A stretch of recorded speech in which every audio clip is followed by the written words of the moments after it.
आं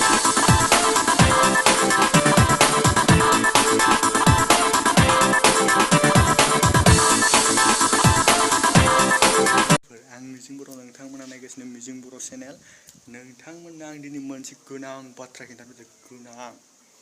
नायबाय था भिडिअखौ जोबजासे लोगोफोर आं मोनसे गोदान चेनेल खुलिदों इउटुब चेनेल आरोबाव बेयाव आं रस्टिं खालामगोन कमेडि खालामगोन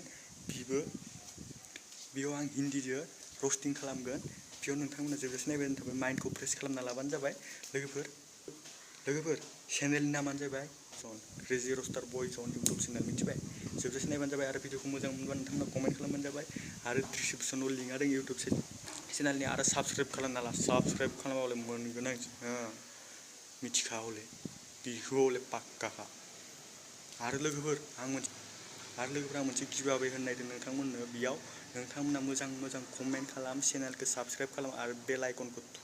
थुनानै बेयाव नोंथांमोना भिडिअखौ शेयार खालाम 30 जन मानसिनो शेयार खालाम बेखौ स्क्रिनशट खालाम भिडिअ साबस्क्राइब कमेन्ट सबखौबो स्क्रिनशट खालामना नोंथांमोना आंनो